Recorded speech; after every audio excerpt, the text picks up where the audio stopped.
Nak? Ay, ako nak, Lily. Ikaw naman, hindi mo sa akin sinabi.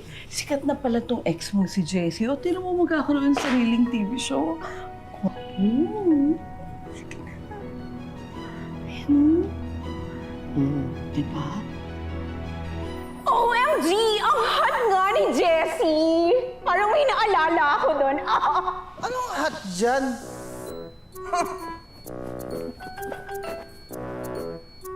Hot kaya ako? Oo nga, hot ka nga. Ang sarap mong hot tawin. Yung totoo, good vibes ka ba talaga? Ikaw kasi, nahahawa na ako ng bad vibes sa'yo. Ma, I'm not interested. I mean, ex ko na yan eh.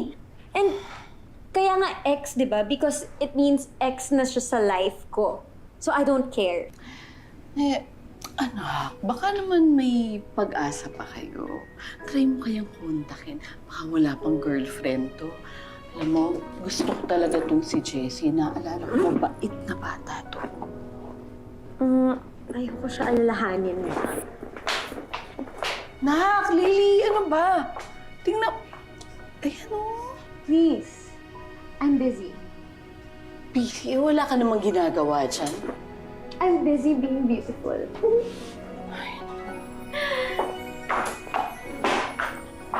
Ang gwapo ng future manugang ko. Hello? Miles! Wait, are you sure ba na dito yung venue natin? Because it's like in the middle of nowhere.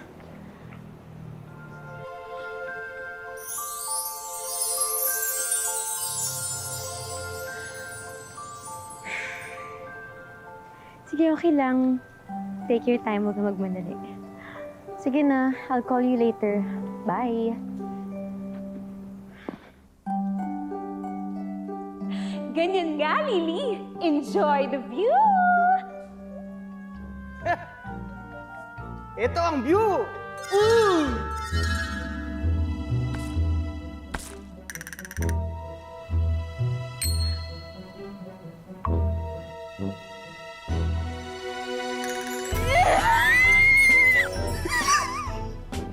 Ikaw talaga, B!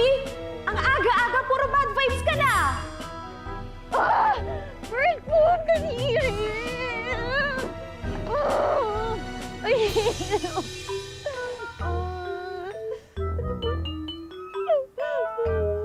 Okay lang yan, Lily. Walang kasalanan yung ibon. Huwag kang magagalit, ha? Remember, it's a nice day! Anong nice a day? Naku, panira lang ng araw.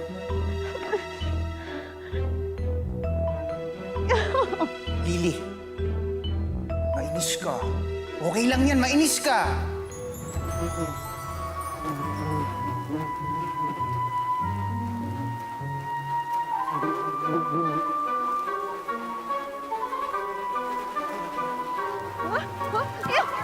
Kill them!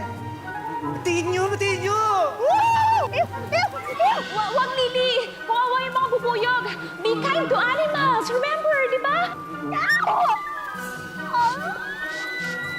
Miss, okay ka lang?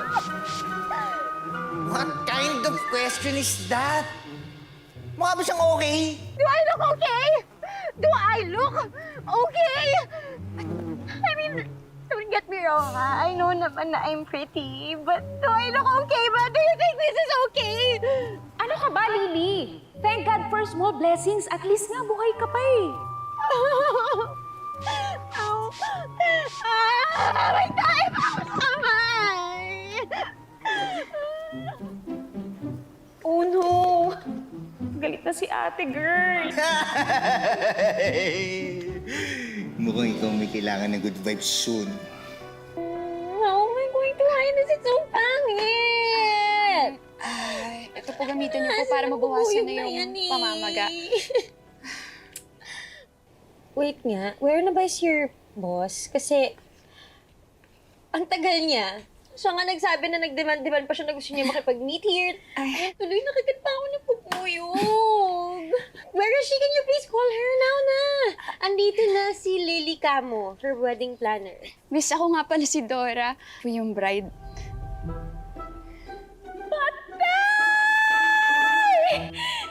Ikaw naman kasi, Lily. Dapat kasi nice ka sa lahat na nakakausap mo. Sige na, mag-apologize ka na. Teka, bakit siya yung mag-a-apologize? Eh, hindi naman talaga mukhang bride yung girl na yan, oh. Lily, sisihin mo. Wag, Lily. Mag-apologize ka na lang. Oh my gosh, Ma'am Dora! Hi! Hi, my name is Lily. I'm your wedding planner. So nice to meet you. Ikaw pala yan. Ako, Ma'am, I'm so sorry, ha. Kamusta ka na? Okay naman. At saka, huwag niyo na po ako tawagin, ma'am, kahit Dora na lang. Tsaka, huwag mo na isipin yun, no? Ako nga dapat yung nagsasorry sa inyo. Sige po na kayo. Thank you. At pasensya na ulit na pinapunta pa kita dito. Eh, nagka-emergency kasi doon sa baboyan, kaya di na ako nakaalis para kitain ka. There's a baboyan here. That's why pala ganun yung smell. Ano yun? Nothing! Wala, Ma'am. Do you want to start na? Okay, start na tayo. Okay lang po bantayan natin yung fiancé ko kasi parating na rin yun eh. Oh, okay. Sige. Sige. Dito lang ako, Mama. Uy, thank you sa gabi. Uy! Love! Ayan ka na pala. Love! Uy!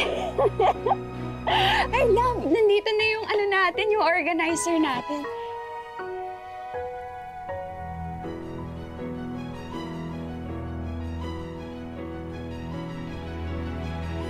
Jessie. Lily. Oh, magkakilala kayo? Hoy, Lily. Ba't magsinungaling? Aminin mo na yung totoong ex mo siya. Hindi! Magsinungaling ka. Pag nalaman niya yung totoo, ipapail ka niya for sure.